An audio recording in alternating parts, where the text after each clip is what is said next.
नमस्कार साथियों, स्वागत है आपका हमारे यूट्यूब चैनल जनरली पे स्टेनोग्राफी में। तो फ्रेंड्स, आज की जो डिक्टेशन रहने वाली है वो 100 शब्द प्रति मिनट की स्पीड से होगी और यह जो है राजस्थान पत्रिका के संपादकीय लेख से ली गई है।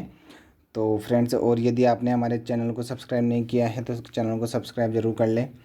ठीक है फ्रेंड्स, डिक्टेशन स्टार्ट होगी 3 सेकंड बाद। उपसभा अध्यक्ष महोदय, खाद, बीज और बीमा ये 3 शब्द किसानों के लिए दंश बन गए हैं। देश के हर हिस्से से इन तीनों क्षेत्रों में किसानों से ठगी की खबरें लगातार सामने आती रही है। हर बार ठगों पर कठोरतम कार्रवाई और नीति नियमों को अधिक पुख्ता करने के दावे वादे किए जाते हैं, मगर सिलसिला है कि ख़त्म ही नहीं होता। अब ताज़ा मामला छत्तीसगढ़ के दुर्ग जिले से सामने आया है। यहाँ एक बीज उत्पादक कंपनी ने किसानों को हाइब्रिड धान नर नारी का बीज बेचा। किसानों ने करीब 1200 एकड़ में खेती शुरू की और खेत लहलहाने लगे। बालियां भी अच्छी आईं, मगर जब कटाई की बारी आई तो पता चला कि बालियों में दाने ही नहीं पड़े। अब किसान कंपनी से मुआवजा मांग रहे हैं तो प्रदेश के कृषि मंत्री यह कहकर पल्ला झाड़ रहे हैं कि कंपनी बड़ी है और फिर फसल बीमा तो किसानों ने कराया ही होगा। साफ है यह एक बड़ा धोखा है और इसमें सरकारी मशीनरी की भी मिली भगत की बू आ रही है। अतीत साक्षी है इस बात का कि खेती किसानी के क्षेत्र में काम करने वाली कंपनियों पर कभी बहुत प्रभावी कार्रवाई नहीं होती है। जिन कंपनियों को ब्लैक लिस्टेड किया जाता है वे नाम बदलकर नए इलाके में काम शुरू कर देती है, अर्थात वे अपने धोखे के धंधे को एक कोने से दूसरे कोने तक ले जाकर सरकार और किसान दोनों की आँखों में धूल झोंकती रहती है। दुखद तो यह है कि बीज में ठगी होने से तो किसानी का पूरा बीज चक्र ही प्रभावित हो जाता है और मजबूरन वह अगले वर्ष भी बीज कंपनी के कुचक्र में फंस ही जाता है।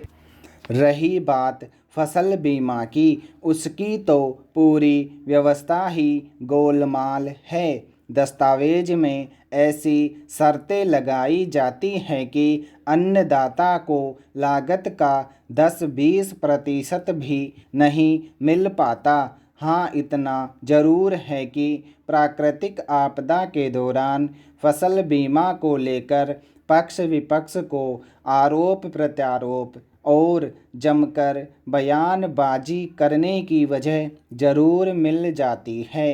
किसान आंदोलन के चलते पूरे देश में किसान अपने अधिकारों के प्रति जागरूक हुए हैं, तो यह वक्त इस बात का भी है कि सरकारें खेती को मुनाफे का धंधा बनाने की दिशा में और भी सजग होकर रीति नीति बनाएं। किसानों से धोखा करने वालों को दंडित करने में किसी तरह की देरी नहीं की जानी चाहिए।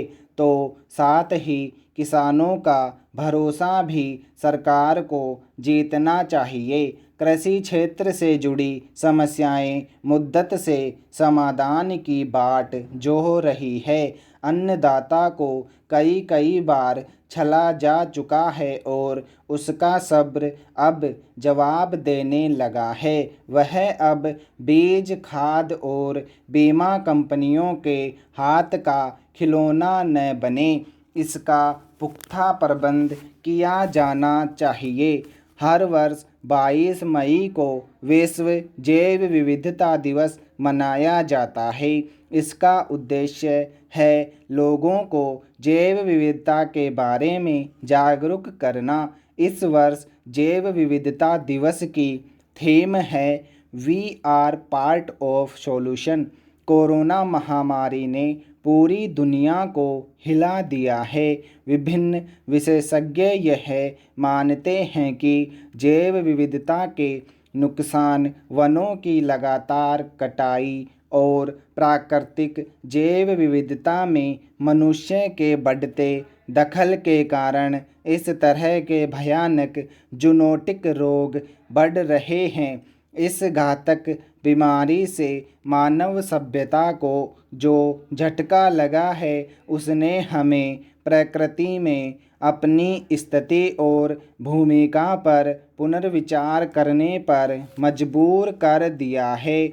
इस महामारी ने मनुष्य को यह एहसास कराया है कि वह प्रकृति का स्वामी नहीं है बल्कि इस अनंत प्रणाली का एक सक्रिय घटक है।